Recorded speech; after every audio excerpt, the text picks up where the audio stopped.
One rapper got an op murked backstage at a music festival, and this other rapper killed his op on his birthday. These are rappers who killed ops on live. Ace came from Jacksonville streets, making a name for himself with his authentic storytelling and hard-hitting beats. His influence sparked the rivalry between Ace and Foolio, turning Jacksonville into a battleground.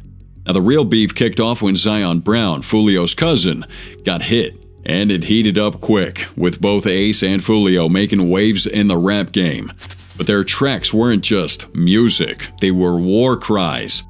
Ace dropped Who I Smoke, a track that had the whole country paying attention to Jacksonville's deadly beef.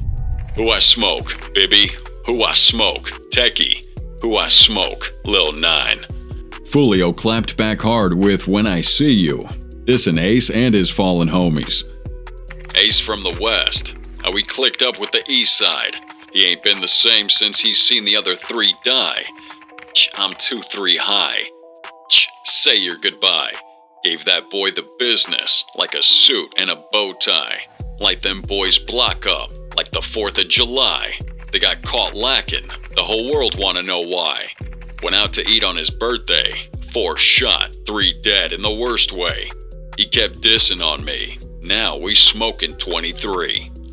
Man, the disses kept flying, with Foolio dropping List of Dead Ops, a track that was straight disrespect in Ace's side. And on June 23, 2024, Foolio celebrated his birthday in Tampa, thinking he's safe outside his hood, giving away his location like it was nothing. Word got back to Ace's crew that Foolio was at a Holiday Inn after his party got shut down, and that's when everything went south. Some goons roll up, guns a-blazing.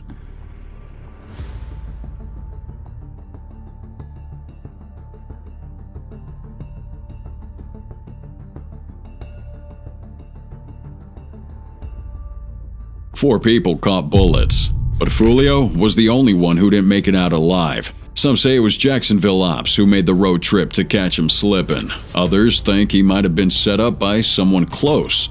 Now, with Foolio gone, Ace wasted no time in letting the world know. He dropped tracks like Do It and Game Over, barely hiding that he was talking about Foolio's death. And Game Over, Ace spits. 5 in the morning, I got a call. What is this? Dead on the floor, dead on arrival, Mr. 6. I'm steady screaming out, the law. And the 6. 4 in the car, and one of them dead. 3 got hit. I told them they don't want no war with this sh**. And in Do It, he taunts his ops even more. Every car I'm in, these is tinted. Aye. Stolens and rentals with choppers and killers in it. Catch his ass, do his ass, you know he finished. Flip his ass and smoke his ass, we stand on business. All my get active, jump in a car, we out in traffic. For Ace, it was a major win in a long-running beef. Foolio had dissed Ace's brother for getting killed on his birthday, and now Foolio met the same fate. The streets don't forget, and in this game what goes around comes around. And while Ace's beef played out in Jacksonville, up north, Drake was about to face his own accusations that would haunt him long after a rival's tragic end. Drake's come up in the game wasn't all smooth sailing. Growing up in Toronto, he faced some real problems that shaped his sound. From acting on Degrassi to dropping fire mixtapes and finally blowing up with Take Care, Drizzy crafted his own wave, mixing rap with R&B and pop that had the fans worldwide vibing. In 2017, he found himself at odds with up-and-coming sensation Triple X Tentacion, who accused Drake of jacking his style. Things got heated when X started popping off on social media. So he plays it. I hear da-da-da-da-da-da-da. I'm like, what the? As soon as it started, like I knew what he was getting at. And the funny thing is, we didn't discover it. The fan, like you said, the fans, because they're so cold. Like it's like I got a piece of the internet. You feel me? So they were saying that Drake was biting your style. That's what the fans were saying. Yeah. June 18th, 2018, the shocking news broke in Deerfield Beach. Just 20 years old, he was ambushed by masked assailants in a robbery that left the hip-hop community reeling.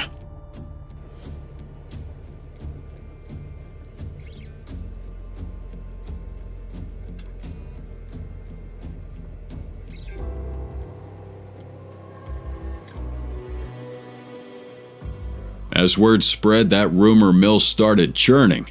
People were drawing lines between Drake and X's death, bringing up their old beef. X had posted something wild before, hinting something had happened to him. Drake might be involved.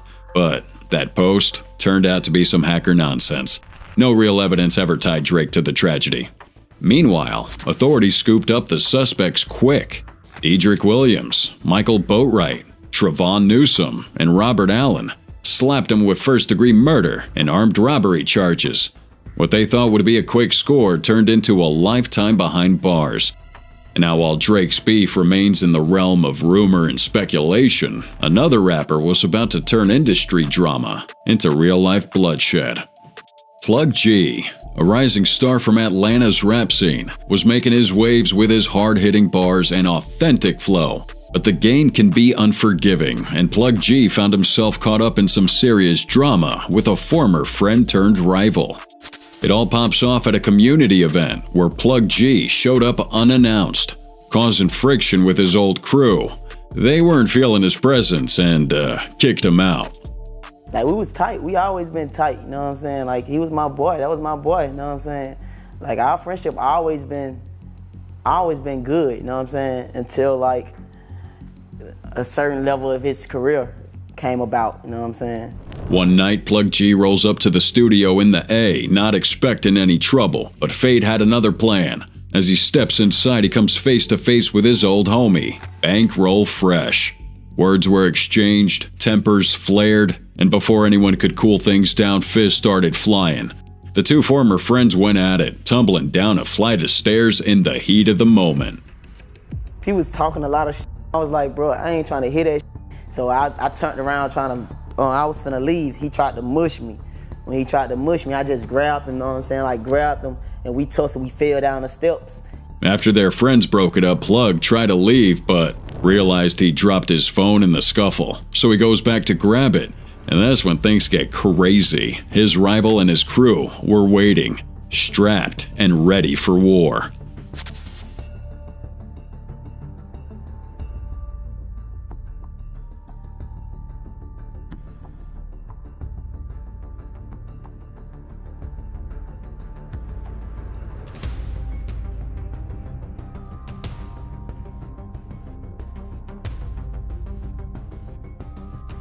Security footage caught the whole scene. A group of men, all packing heat, posted up outside the studio like they were expecting something to pop off.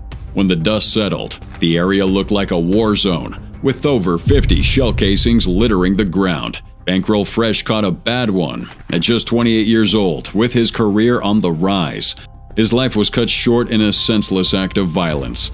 The streets were hot in the aftermath, with fingers pointing and accusations flying. Plug G's name rang out in the city, with many mourning the loss of a talented artist taken too soon. It did seem Plug didn't want things to end up like this, but who knows? Come on, it ain't even that kind of situation, you know what I'm saying? He know I would never, like, just harm him like that, you feel me? Because I know his mama. I ain't even trying to be looking at his mama like, that on, dude, you know what I'm saying? Like, that's why I'm glad she just got some information about the situation. You know what I'm saying? She ain't just really cold-hearted against me, you know what I'm saying? Because she know, goddamn, I wouldn't never want no hatred in the situation. He caused the situation to happen. You know what I'm saying? He came out with his gun and shit. It happened. This next one was gonna let the straps do the talking. Talking about snatching what? Shit. Hey, think twice. Think motherfucking twice. We riding with this shit. Out, you feel me? Burbo got that on it. Yeah, you know. Yeah. New addition, look, a new addition to the family, you know. Then we got another new addition to the family, you know. Yeah. Yeah. One night, Snapdog was on a live stream with his crew when things got heated with some rivals off camera. The situation escalates quickly with both sides trading insults. They pulled out their guns and started firing.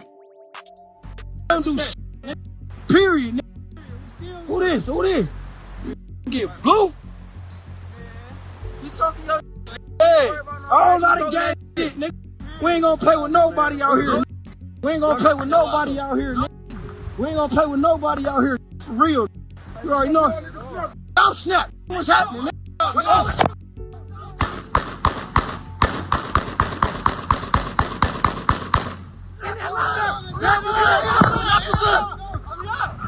It's unclear if the other person is alive or dead, but with all that smoke they brought his way, it's unlikely he's breathing. But down south, another rapper was about to show that sometimes one well-placed shot is all it takes. You see, in the rap game, many artists like to flaunt that gangsta lifestyle in their music videos, but few can actually back it up when it counts. Black Boy Juice is different. He has the street cred to prove it. During a live stream, his ops roll up strapped and ready for trouble. But Black Boy Juice wasn't caught off guard. He controls this situation by taking out one of his ops with his own gun. Hey, what y'all got going on? Up all that, up all that, up all that. Afterward, he referenced that in his track Critical, reinforcing his reputation.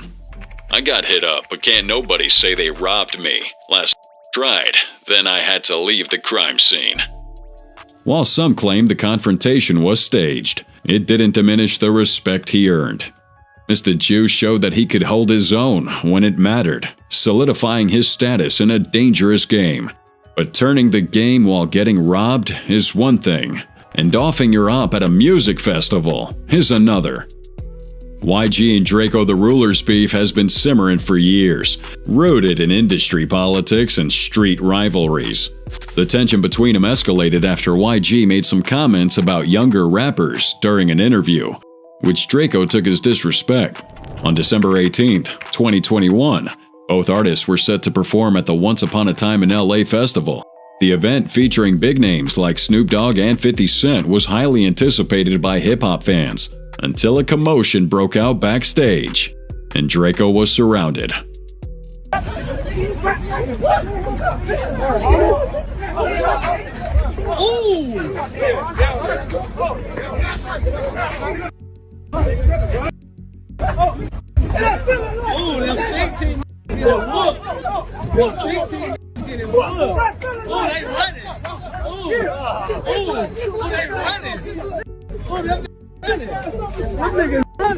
In the chaos, Draco was attacked and stabbed multiple times, with the assailants targeting his neck. The situation quickly turned deadly. While YG wasn't directly implicated in this attack, he was highly suspected due to their ongoing beef. Draco's mother even accused YG and his crew of starting the fight that led to her son's death. They said they were like 40 to 60 people. Everything just happened so quickly, she said. They started trying to jump them. Adding fuel to the speculation, one of Draco's associates, K7, posted a video online alleging the incident was a setup. On my mama, bro, them got the big ball security guards snuck in, knives, all type of weird shit. Let them come 70 thick, but only told us we only can bring 15 people, bro. That don't make no sense, bro. You only told us we can bring 15 people, but let them bring 100 people, bro. The festival ended abruptly, and despite being rushed to the hospital, Draco succumbed to his injuries. He was only 28 years old. In the aftermath, authorities launched an investigation, but no arrests were made. YG remained silent on the allegations, neither confirming nor denying any involvement in the tragic event. And it seems our next rapper took a page out of YG's book on how to deal with beefs. NBA youngboy the Baton Rouge Savage came up hard in the game with his raw bars and cutthroat attitude. You can't rise to the top that quick without some heat behind you, especially with this other Louisiana artist, Jay the Youngin, turning into one of the most infamous beefs to hit the southern rap scene. You see, it starts with Youngboy demanding Jay to take down a preview of a track they were both featured on. The situation escalated when Janiyah Michelle, Youngboy's baby mama, got involved in their dispute. Then it gets pretty crazy when Jay the Youngin released a diss track aimed at Youngboy called 38K Facts on YouTube. I'ma speak on all the facts and tell the how it is. I'm in my bag, pissed, and plus he mad about it. When I was he was steady asking me about and begging me to leave her alone. This acting like a You put that comment on my post. They laughed about that shit. But I was laughing when your baby mama gagged all on my... Despite this, young boy never publicly acknowledged the beef, or even responded directly to Jada Youngin's disses. The rivalry stayed under the radar, but things were about to boil over. It's July 27th, 2022. Jada Youngin was having some drinks with his father outside their house when 3 gunmen ambush him. As they try to take cover, 2 more attackers appear from the side of the house, and Jada Youngin was hit multiple times, and sadly, didn't survive the attack. 2 people were shot tonight in Bogalusa. Sources are telling us one of the victims is a rapper with a long criminal history who goes by Jada Youngin. While NBA YoungBoy was never officially implicated in the shooting, fans and observers have speculated about his potential involvement due to their ongoing beef. However, it's important to note that Jada Youngin's father believed the attack was motivated by jealousy over his son's success rather than gang-related issues. In the aftermath of his death, several retaliatory shootings occurred across Bogalusa, though no one was reported injured in these incidents.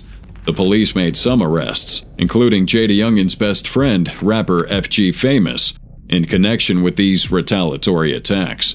He was eventually arrested. On the other side of Chicago, though, our next rapper was about to school some youngins on why you don't touch another man's ice. Lil Jeff is always keeping it real in the game. He's always ready to act when it comes to his rivals. It all started when Jeff was talking with DJ UTV about his life.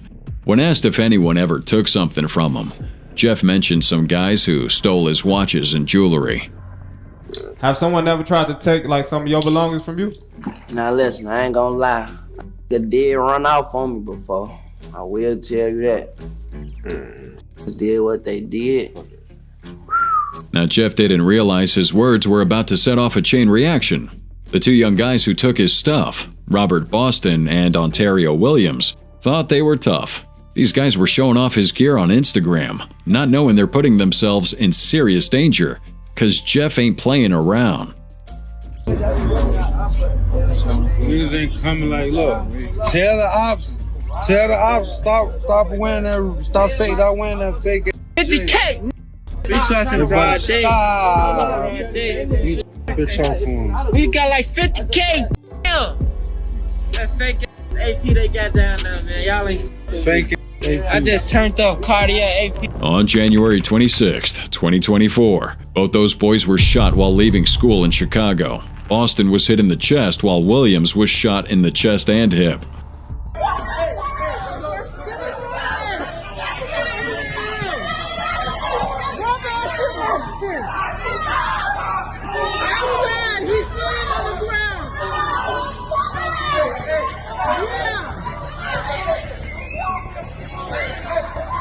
The streets were talking, all pointing to Lil Jeff.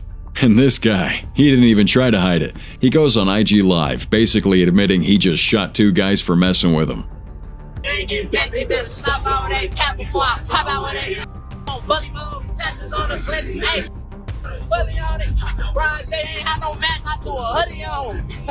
Jeff took it further, posting on Instagram about having 10 hats, hinting at 10 bodies, with the last 2 being graduation caps. It was cold-blooded.